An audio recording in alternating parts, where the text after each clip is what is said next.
Teacher who sexually abused 2 boys jailed for 6.5 years. July 4, 2024. Rebecca Joynes, December 30, 1993, of Waterman Walk, Salford, has today, Thursday, July 4, 2024, been sentenced to 6.5 years for 6 sexual offenses against 2 boys. She was previously found guilty to a majority verdict in May. She was arrested on suspicion of sexual activity with a child on October 18, 2021, and was later charged with 6 counts of sexual activity, 4 counts of sexual activity with a child, and 2 counts of sexual activity with a child by a person in a position of trust. The court heard that Joynes contacted 2 teenage boys she met whilst she was a teacher at a Greater Manchester school.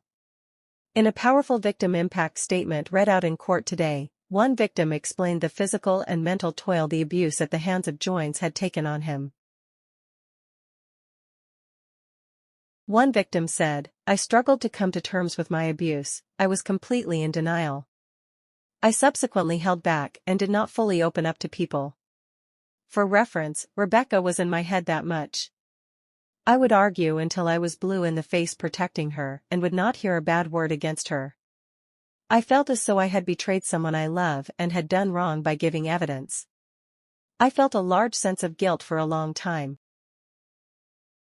I questioned if I was right to give statements about the woman who was carrying my child. Since then I have replayed a lot of things in my head, and spoken to a lot of people, and it has made me realize the full extent of the abuse carried out on me and the tactics that were used to do so.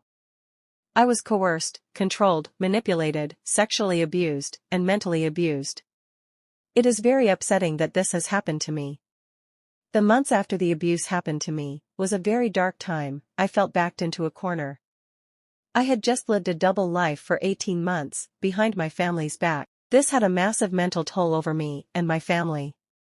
It tore my family apart. They struggled to come to terms with the fact they sent me to school, where they believed it to be a safe environment, and this happened as a result.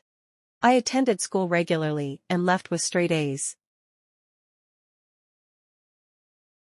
My parents broke down every day and night trying to get me to speak. I held many things back.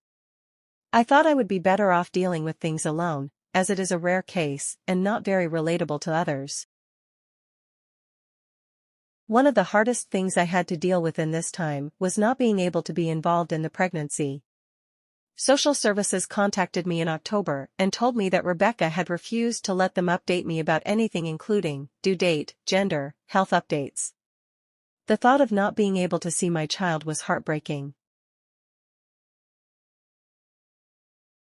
I now also really struggle with the idea of going into another relationship, due to the negative experience I have gone through with Rebecca. Ultimately, I will forever be Rebecca's victim and forever linked to her through our child.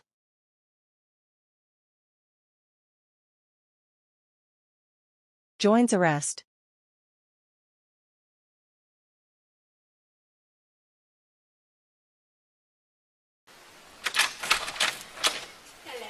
Hi, we're looking for Rebecca. Yeah, it's me. Yeah, we're going to come in for a second. Yep, okay.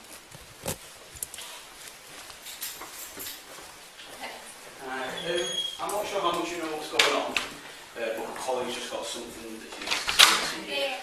So obviously, given what's happened, I know you've been sent home from school today. So you are under arrest at the moment on suspicion of sexual activity with a child. You do not have to say anything, but it may harm your defence if you do not mention one question, something which you later rely in court. Anything you do say may be given in evidence. How's it gone so far since? So the necessity for the arrest is obviously to protect the vulnerable and for prompt and effective investigation. So obviously you are under caution. You will be given obviously your chance to say everything at the station. But obviously for the time being you're under arrest. So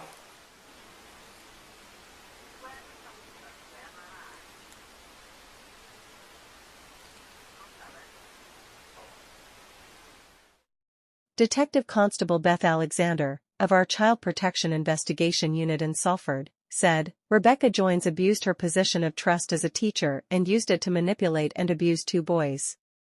It is completely incomprehensible the impact this has had on those young men and their families. School should be a place of safety for children. It's clear from some of the public commentary when Joynes was convicted that there is still a lack of understanding when it comes to men and boys being the victims of sexual offenses.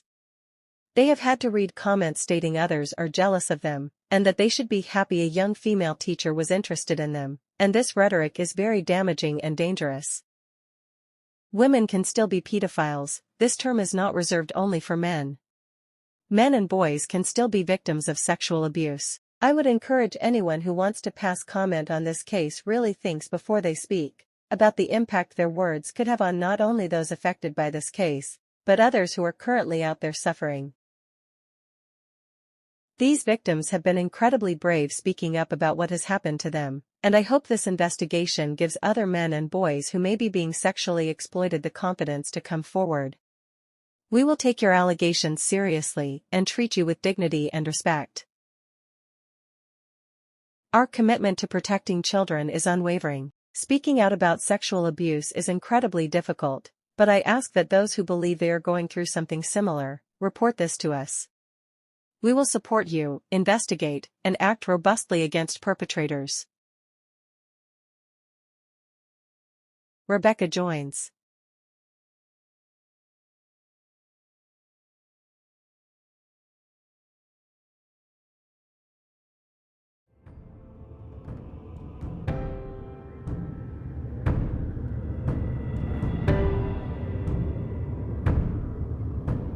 See also, Jehovah's Witnesses, woman who groomed and defiled boy jailed for 1 year.